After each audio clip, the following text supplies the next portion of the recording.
अवधूत चिंतन श्री गुरुदेव दत्त श्री स्वामी समर्थ तुमचं सर्वांचं माझ्या चॅनलमध्ये खूप खूप मनापासून स्वागत। आजचा दिवस तुम्हाला शुभ जाओ, स्वामी कृपेने तुमच्या सगळ्या इच्छा पूर्ण हो ही महाराजांच्या चरणी प्रार्थना करते आणि आजच्या व्हिडिओला सुरुवात करते। बघा, आजच्या व्हिडिओमध्ये आपण खूप सुंदर माहिती बघणार आहोत।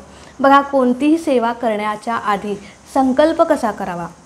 बघा, कोणतीच सेवा संकल्पाशिवाय पूर्ण होत नसते आणि संकल्प करताना बघा, आपण जी सेवा करत असतो ती सेवा संकल्पयुक्त असते आणि त्या संकल्पयुक्त सेवेमध्ये कोणते नियम पाळले पाहिजेत। बघा, काही 3 नियम आहेत जे आवर्जून आपल्याला पाळलेच पाहिजेत, तरच ती संकल्पयुक्त सेवा पूर्ण होते आणि त्या सेवेचं फळ आपल्याला मिळत असतं।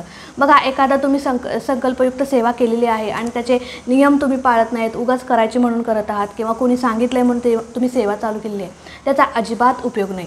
ते नियमसुद्धा मी सांगणार आहेत, आवर्जून ते नियम आपण सगळ्यांनी म्हणजे ज्याने पण संकल्पयुक्त सेवा चालू केलेली त्या प्रत्येक भक्ताने हे 3 नियम जे आहेत ते पाळलेच पाहिजेत। बघा, आपण दररोजची जी नित्यसेवा करत असतो, मग स्वामी चरित्र सारामृताचे 3 अध्याय, 11 माळी जप, तारक मंत्र, हे दररोजची जी नित्यसेवा असते त्यावेळी आपण संकल्प करत नाही, पण आपली एखादी इच्छा मनोकामना पूर्ण होण्यासाठी, आपलं एखादं काम पूर्ण होण्यासाठी, त्याचबरोबर एखाद्या कामामध्ये सतत आपले अडथळे येत आहेत, ते काम मार्गी लागत नाही किंवा त्या कामात यश मिळवण्यासाठी आपण एखादी संकल्पयुक्त सेवा करतो। आपल्या गुरुला आपण विनवणी करत असतो की माझी ही सेवा, माझं हे काम पूर्ण होऊ दे आणि मी त्यासाठी ही सेवा करत आहे।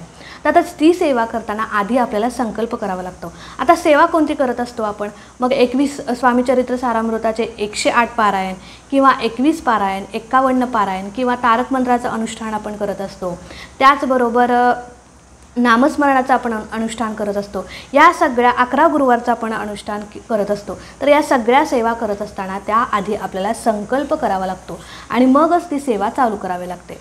बघा, हे सगळं आपली इच्छा मनोकामना पूर्ण होण्यासाठी हा संकल्प आपण करायचा असतो आणि हे जर समजा तुम्ही विना संकल्प ह्या सेवा चालू केल्या तर त्याचं फळ तुम्हाला मिळत नाही। एखाद्यानं सांगितलं म्हणून तुम्ही या जर सेवा चालू केल्या तर त्याचं फळ तुम्हाला अजिबात मिळणार नाही।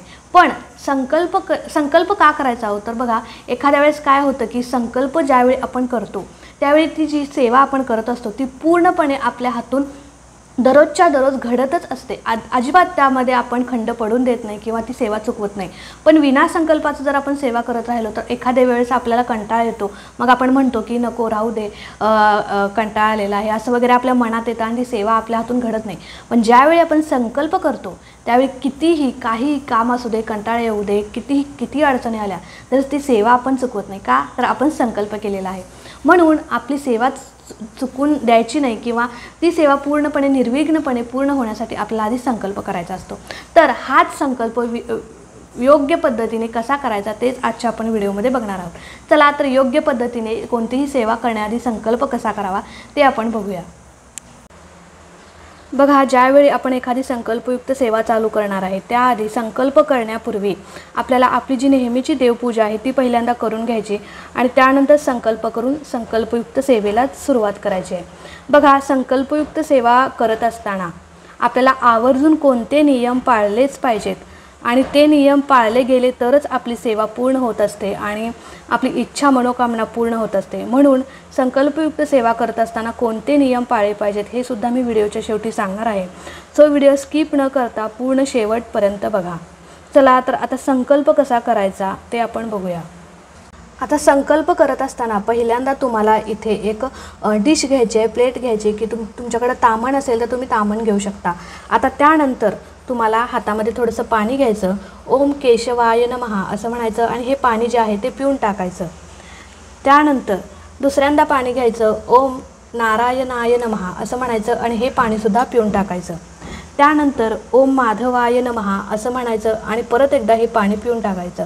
आता हे 3 वेळा असं म्हणून झाल्यानंतर परत एकदा आपल्याला थोडंसं पाणी हातामध्ये घ्यायचं, त्यानंतर थोड्याशा अक्षदा हातामध्ये घ्यायच्या आणि एक फूल आपल्याला हातामध्ये घ्यायचं। आता अक्षदा काही जण तांदूळ घेतात, पण असं न करता त्या तांदळाला थोडं हळद कुंकू लावायचं आणि त्या अक्षदा आपल्याला हातामध्ये घ्यायच्या आणि त्यानंतर आपल्याला काय बोलायचं बघा। पहिल्यांदा गणपती बाप्पांचं स्मरण करायचं, वक्रतुंड महाकाय सूर्यकोटी समप्रभ निर्विघ्नं कुरु मे देव सर्व कार्येषु सर्वदा असं म्हणायचं। त्यानंतर तुम्हाला तुमच्या कुलदेवतेचं स्मरण करायचं। तुम्हाला जर तुमची कुलदेवता माहीत असेल तर तिच्या मंत्राचा जप करा, नसेल माहीत तर ओम कुलदेवताय नमः असं म्हटलं तरी चालेल। त्यानंतर स्वामींचं नामस्मरण करायचं, श्री स्वामी समर्थ असं म्हणायचं आणि त्यानंतर संकल्पाला सुरुवात करायची. बघा, तर आता पहिल्यांदा काय म्हणायचं, पहिल्यांदा तुमचं नाव घ्यायचं, गोत्र बोलायचं, तुम्ही कुठं राहता, कोणत्या गावामध्ये राहता हे बोलायचं, तुमची इच्छा बोलायची आणि ती इच्छा पूर्ण होण्यासाठी तुम्ही कोणती संकल्पयुक्त सेवा करताय ती बोलायचं आणि माझी ही इच्छा पूर्ण होऊ दे, निर्विघ्नपणे पूर्ण होऊ दे असं बोलायचं. आणि हे जे काही पाणी आहे ते यामध्ये डिशमध्ये सोडून द्यायचं. आता मी तुम्हाला बोलून दाखवते. तर मी मेघा, काश्यप गोत्राची, मी पलूस येथे राहत असून मला नोकरी मिळण्यासाठी मी ही सेवा करत आहे. कोणती सेवा करते ते सुद्धा बोलायचं. तर स्वामीचरित्र सारामृताचं 21 पारायण मी संकल्पयुक्त सेवा करत आहे आणि ही सेवा माझी निर्विघ्नपणे पूर्ण होऊ दे आणि माझी जी काही इच्छा आहे ती पूर्ण होऊ दे, माझी सेवा तुमच्यापर्यंत पोहोचू दे असं बोलायचं. आणि हे पाणी जे आहे संकल्पाचं ते तुम्हाला या डिशमध्ये सगळं हे सोडून द्यायचं. आता असं केल्यानंतर आणि हा आपला संकल्प पूर्ण झालेला आहे. बघा, अशाच पद्धतीने आपल्याला संकल्प करायचा आहे आणि आपल्या सेवेला सुरुवात करायची आहे. आता संकल्पयुक्त सेवा करत असताना कोणते नियम पाळले पाहिजेत ते आपण बघूया. तर आता संकल्प कसा करायचा हे आपण बघितलेलं आहे, पण ती सेवा करत असताना कोणते नियम पाळावेत. बघा, ज्यावेळी आपण एखादी संकल्पयुक्त सेवा करत असतो त्यावेळी त्या नियमांचे देखील पालन केलं पाहिजे, तरच ती सेवा महाराजांच्यापर्यंत पोचते, आपली इच्छा पूर्ण होते. आणि ते नियम कोणते आहेत, त्यातला पहिला नियम बघा, तुम्ही जी पण सेवा करताय, मग 108 दिवसाची करा, 51 दिवसाची करा, 21 दिवसाची करा, 5, 7 कितीही दिवसाची करा, तेवढे दिवस तुम्हाला मांसाहार कडकडीत वर्ज्य करायचा आहे. मग 108 दिवस असो, 21 दिवस असो, कितीही दिवसाची तुम्ही संकल्पयुक्त सेवा करताय तेवढे दिवस तुम्हाला मांसाहार वर्जच करायचा आहे. त्यानंतर दुसरा नियम म्हणजे तुम्ही जी सेवा चालू केलेला आहे ती तुमच्या घरातच करायची आहे. आता बघा, समजा जर तुम्ही ही सेवा तुमच्या सासरी केलेली आहे तर जिथे पहिला दिवस तुम्ही सेवेची सुरुवात केलेली आहे तिथेच तुमच्या सेवेची सांगता झाली पाहिजे किंवा उद्यापन झालेलं पाहिजे. बघा, आता समजा तुम्ही स्वामींचे 11 गुरुवार केलेले आहेत, 5 गुरुवार तुमच्या इथे सासरी झाले, तर मी 6व्या गुरुवारी तुम्ही समजा माहेरी गेलेला आहात काही कामानिमित्त आणि तिथे जर तुम्ही हा गुरुवार करू असं म्हटला तर अजिबात नाही. तिथे तुम्हाला अजिबात हा गुरुवार करता येणार नाही. जरी तुम्ही उपवास केला किंवा तिथे सेवा केली तरी या 11 गुरुवारामध्ये तुम्हाला तो काउंट करायचा नाही आहे किंवा धरायचा नाही. तिथून पुढचा गुरुवार जो आहे तुम्ही इकडे येऊनच करायचा आहे आणि तुमची जी काही सेवा आहे ती तुम्हाला तुमच्याच घरामध्ये पूर्ण करायची आहे. दुसरीकडे जाऊन किंवा दुसऱ्याच्या म्हणजे घरामध्ये ही सेवा तुम्हाला पूर्ण करता येणार नाही. त्यानंतर तिसरा नियम म्हणजे आणि सगळ्यात महत्त्वाचा, ज्यावेळी आपण एखादी सेवा करत असतो, आपल्या गुरूंची सेवा करत असतो, तर आपण का सेवा करतो, तर आपल्या गुरूंचा आशीर्वाद आपल्याला मिळण्यासाठी, ती इच्छा पूर्ण होण्यासाठी. पण ती इच्छा पूर्ण होण्यासाठी सुद्धा ती सेवा करत असताना आपल्याला त्या सेवेवरती विश्वास पाहिजे, श्रद्धा पाहिजे, मनापासून स्वामींना शरण जाऊन मगच ती सेवा केली पाहिजे. बघा, तुमच्या मनामध्ये विश्वास नाही, भाव नाही, श्रद्धा नाही आणि तुम्ही ती सेवा करताय, एखाद्याने सांगितलंय म्हणून करायची म्हणून करताय, बघूया होतंय का पूर्ण असं जर तुम्ही म्हणत असाल आणि सेवा चालू केला असाल तर अजिबात तुमची सेवा पूर्ण होणार नाही किंवा तुमची इच्छासुद्धा पूर्ण होणार नाही. ती सेवा महाराजांच्यापर्यंत कधीच पोहोचणार नाही, कारण तुमच्या मनामध्ये विश्वास नाही, भाव नाही. म्हणून पूर्ण विश्वासाने, श्रद्धेने माझी ही इच्छा पूर्ण होणारच आहे, महाराज माझ्या पाठीशी आहेतच असा भाव मनामध्ये पाहिजे आणि मगच तुम्हाला सेवा चालू करायची आहे. आता बघा, तुम्ही 21 दिवसाची सेवा केलेली आहे आणि 21 दिवसामध्ये जर तुमची इच्छा पूर्ण नाही झाली तरीसुद्धा महाराजांच्या वरचा विश्वास जो आहे, श्रद्धा आहे, ती अजिबात ढळू द्यायची नाही. बघा, कधी काही इच्छा पूर्ण होण्यासाठी सुद्धा वेळ लागतो.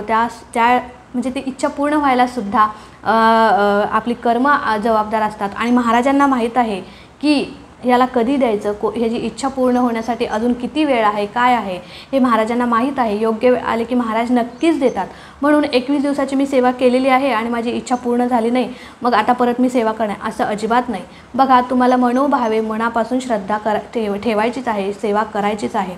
बघा, महाराजांना आपल्याकडून जास्त सेवा करून घ्यायची असली तर महाराजांना माहीत आहे याला कधी द्यायचं, किती द्यायचं, कसं द्यायचं आणि म्हणून सेवा चालू. बघा, कधी काय होतं की सेवा पूर्ण होण्याआधीच आपली इच्छा पूर्ण होते.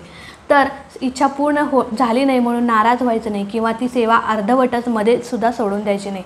एखादी संकल्पयुक्त सेवा करू त्यावेळी त्या सेवेचे नियम पाळलेच पाहिजेत, सेवा पूर्ण केलीच पाहिजे आणि ती सेवा जी आहे ती तुमच्याच घरामध्ये पूर्ण झाली पाहिजे. सेवा चालू असताना मांसाहार कडकडीत वर्ज्य असलाच पाहिजे. हे काही नियम आहेत ते आवर्जून पाळा, नक्कीच तुमच्या इच्छा मनोकामना स्वामी पूर्ण करतील. तर छोटीशीच माहिती होती, मला तुमच्यासोबत शेअर करायची होती. आणि आजच्या व्हिडिओमध्ये आपण संकल्प कसा करायचा ते सुद्धा बघितलं. तर व्हिडिओ कसा वाटला मला नक्की सांगा. व्हिडिओ जर आवडला असेल तर व्हिडिओला नक्कीच लाईक करा, शेअर करा. चॅनलवरती नवीन असाल चॅनलला सबस्क्राईब नक्की करा. भेटूया अशाच एका नवीन व्हिडिओसोबत, नवीन सेवेसोबत. तोपर्यंत खुश राहा, आनंदी राहा आणि सगळ्यात महत्त्वाचं स्वामींची सेवा करत राहा. श्री स्वामी समर्थ.